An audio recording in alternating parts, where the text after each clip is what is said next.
자바 컬렉션 프레임워크에 대해서 살펴보도록 하겠습니다.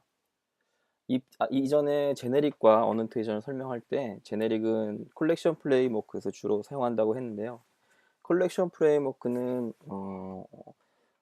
자바에서 기본적으로 프로그래머들이 사용하기 편하도록 다양한 자료 형태를 구비해 놓고 이들의 형태를 API로 제공해주는 하나의 클래스 모임이라고 보시면 될 것 같습니다. 그래서 이 컬렉션 프레임워크에서 제공하는 자료 구조들은 옆에서 보시다시피 set, list, queue, deque, 그다음에 map도 있고요. 그다음에 sorted set, sorted map 이런 자료 구조들을 제공해 줍니다. 이 중에서 가장 많이 쓰인 것들은 이제 리스트와 set 또는 queue 또는 이제 map, 리스트와 맵이 사실 가장 많이 쓰일 것 같고요. 그다음에 set, 그다음에 queue 정도 많이 쓸 것 같습니다. 실무에서는요. 그래서 이 set이나 리스트나 queue나 deque 같은 데크 같은 애들은 이제 자료 구조의 특성에 따라서 사용하는 방법이 조금씩 차이가 있습니다. 그 콜렉션 이제 셋이나 리스트, 큐나 데크 같은 경우는 이제 콜렉션 인터페이스를 상수받고요. 셋도 사실은 인터페이스고요. 리스트도 인터페이스입니다. 큐도 인터페이스고요. 데크도 인터페이스입니다. 실제적으로 이 인터페이스를 구현한 셋의 인터페이스를 구현한 구체적인 클래스도 있고요. 나중에 살펴보겠습니다. 리스트 인터페이스를 구현한 구체적인 구현체들도 있습니다. 하지만 이 콜렉션 인터페이스에서는 이 셋이나 리스트, 큐나 데크에서 필요한 각종 유용한 메소드들을 제공을 하고 선언을 하고 있습니다. 그래서 셋은 콜렉션에서 상속받은 핵심 메소드 이외에 셋에서 필요한 메소드를 따로 정의를 하고 있고요. 그 다음에 리스트 같은 경우도 마찬가지고요. 큐도 마찬가지입니다. 그래서 콜렉션에서 제공하는 주요한 메소드들도 한번 이번 장에 살펴보고요. 그 다음에 셋이나 리스트, 맵 같은 것들을 사용하는 방법을 공부해 보도록 하겠습니다.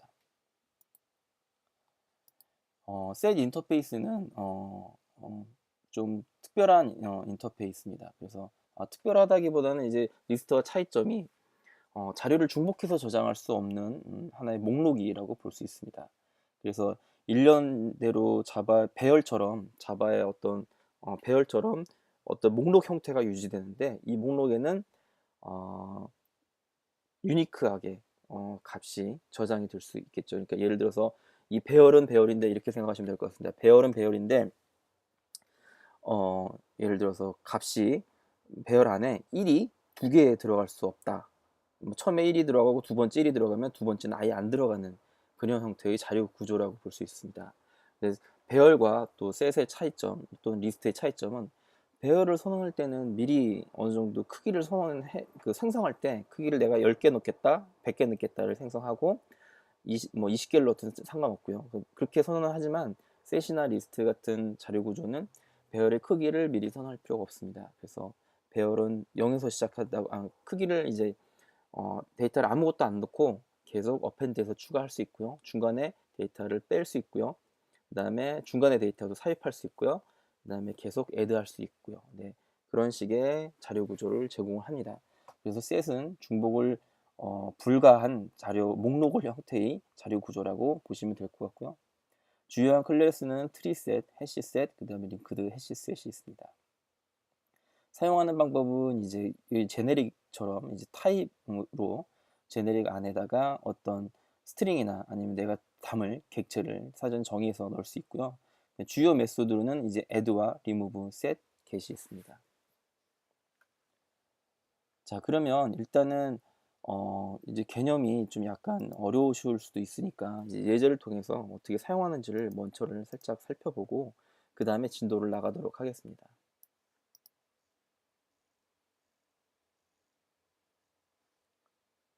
자, 클래스를 하나 만드시고요. 클래스 이름을 이제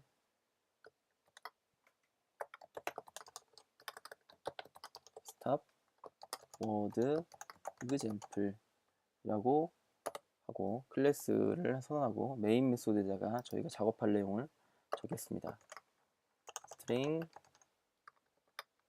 str 그다음에 여기다가 I'm 영어를 제가 잘 못합니다. developer and java engineer라고 문장을 적겠습니다. 그러면 저는 여기서 어떻게 할 거냐면은 set 하나 선언할 겁니다. string. 이 set은 스트링만 담을 수 있습니다. was라는 단어, word라는 이름으로 new hash set을 선언하겠습니다. 자, 그러면 해시 셋이 선언됐는데요. 이 컴파일 이클립스에서 컴파일 에러가 나죠. 이 셋이나 해시 셋을 선언할 때는 java.util에 밑에 있는 셋과 해시 셋을 임포트를 받아야 됩니다. 만약 이클립스를 사용하지 않고 직접 하시는 분들은 이제 컴파일러 자바시로 컴파일 돌릴 때 이제 에러가 발견하니까 이런 것들은 기본적으로 어디서 상속받아야 어느 패키지에 상속받아야 된다는 것들은 이제 기억을 좀 하셨다가 사용하시면 더 좋을 것 같습니다. 그래서 저희는 간단하게 이 str에 있는 문장을 이 스페이스 단위로 쪼개갖고 각 단어를 이 스트링 배열에다가 넣겠습니다. 그래서 이 스트링 배열에다가는 이름을 arr이라고 짓고요. str.split 메소드를 사용하면 이 스플릿 메소드는요, 스플릿 메소드는 배열을 반환해 줍니다. 즉, 이 화이트 스페이스로 자른 문자열들을 쫙 이 배열에 담겠습니다. 그러면 이 배열에는 첫 번째는 I'm, 그 다음에 java, developer 이렇게 들어가겠죠. 그래서 여기 있는 배열들은 이렇게 담겨 있다 보시고, for, string, field 선언해서 arr을 넣고요. 저희는 지금 향상된 폼 포이치문을 이용해서 작업을 할 겁니다. 그래서 만약에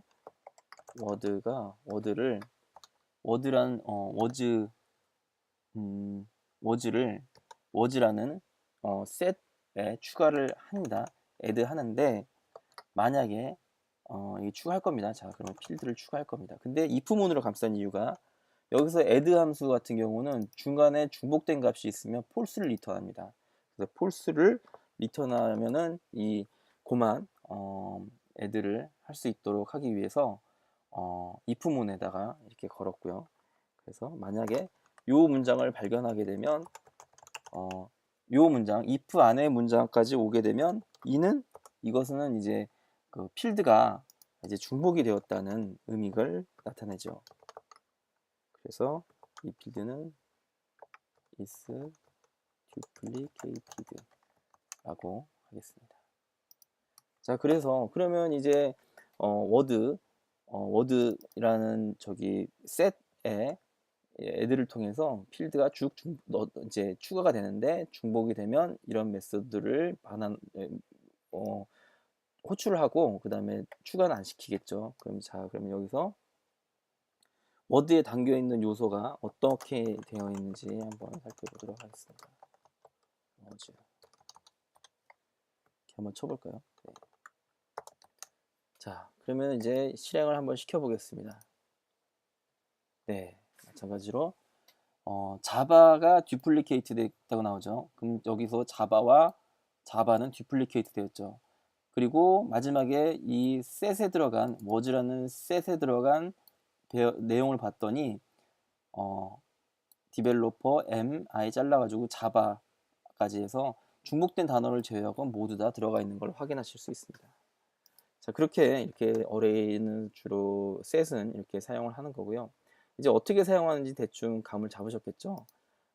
이거 말고도 set에서는 유용한 메소드들을 제공합니다. 그래서 뭐 예를 들어서 length 이 들어있는 요소들의 길이를 알고 싶다. was.size라는 메소드를 호출하면 되고요. 그러면 이제 사이즈를 알 수 있고요. 그 다음에 특정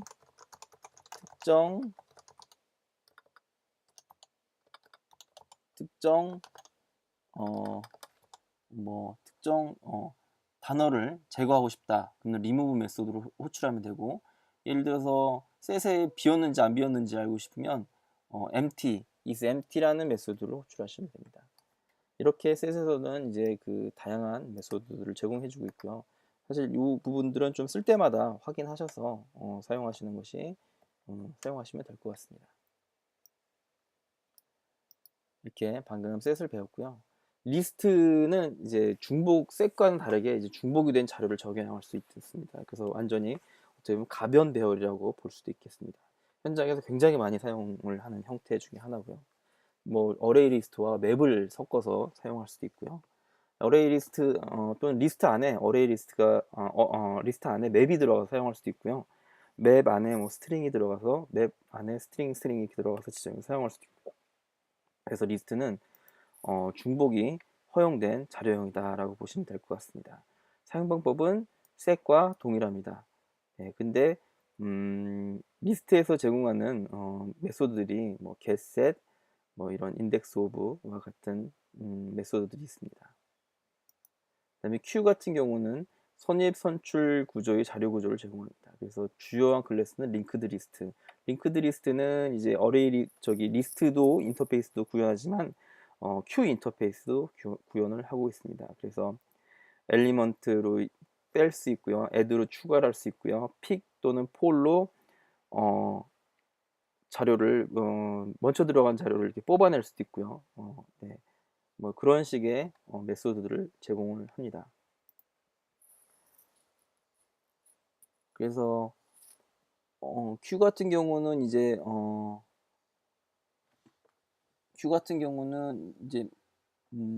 여러 가지 형태의 뭐 그런 자료 실무에서 사용할 수 있는데요. 간단하게 어플리케이션을 Q를 해야 한다거나 그럴 때는 이제 간략하게 사용할 수도 있습니다.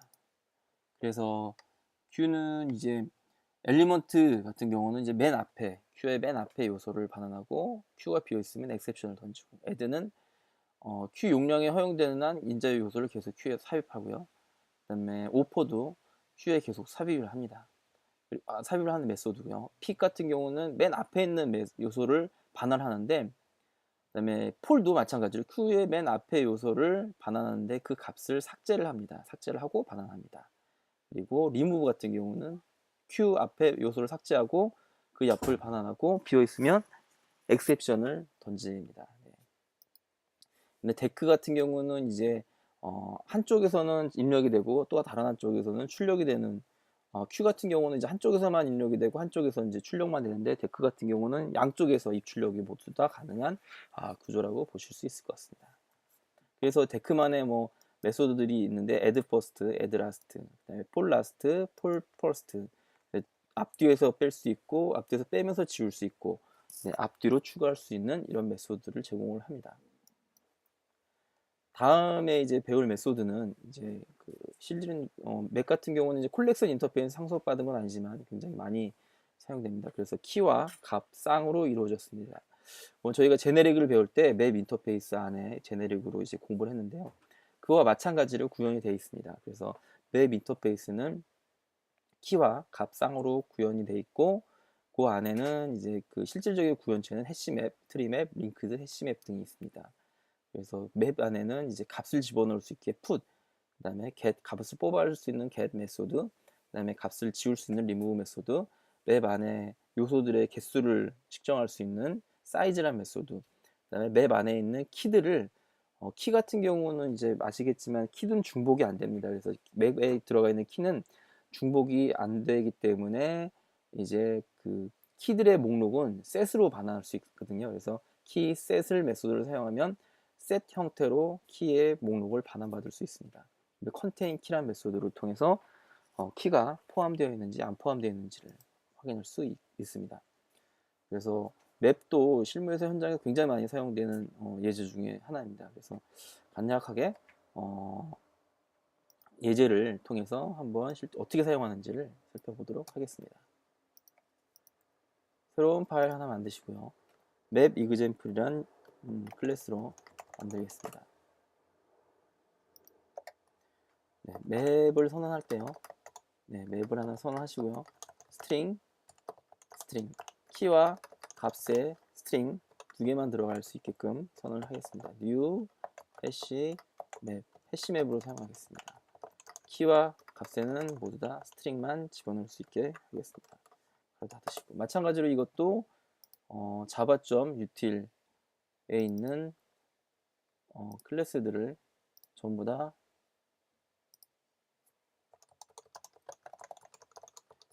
java.map에 있는 util.map과 해시맵 이 두 개를 임포트를 받아야지 사용할 수 있습니다.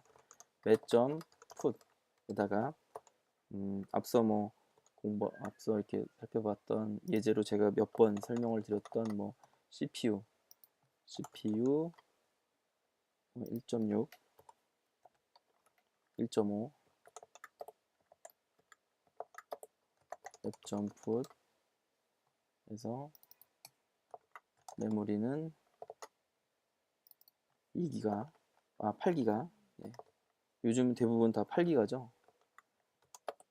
map.put 그 다음에 하드는 SSD 128. SSD가 아니면 뭐 2테라일 수도 있고요. 저는 128을 씁니다.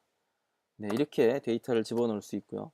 간단하게 map.entry에서 string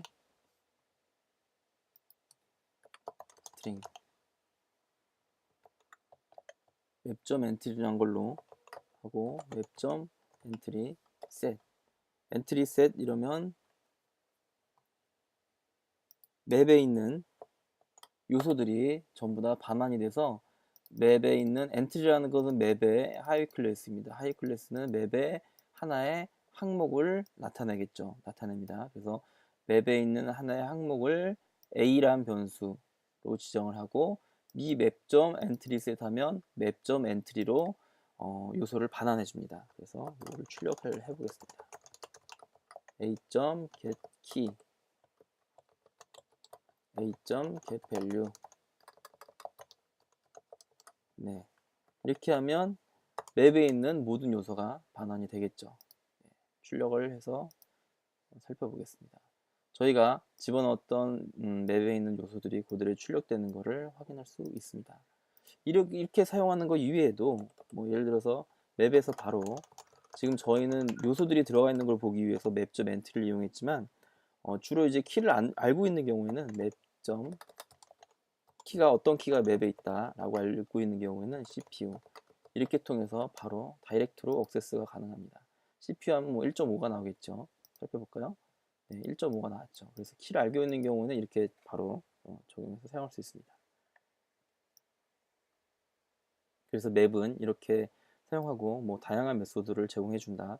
이 컬렉션 프레임워크 같은 경우는 이제 실무에서 굉장히 많이 사용하기 때문에 예제를 충분히 학습을 해보시고 개념을 이제 자료 구조 특성들에 따라서 사실 구현체별로도 약간 어떤 자료 구조의 특성들이 조금씩 다 차이가 좀 있기 때문에 그런 것들은 API 문서를 통해서 좀 자세하게 알아보신 다음에 계속 알아보시면서 이제 공부를 하셔서 실무에서는 이제 이 정도는 이제 책을 안 보고도 바로바로 사용하실 수 있게끔 해야 될 것 같습니다.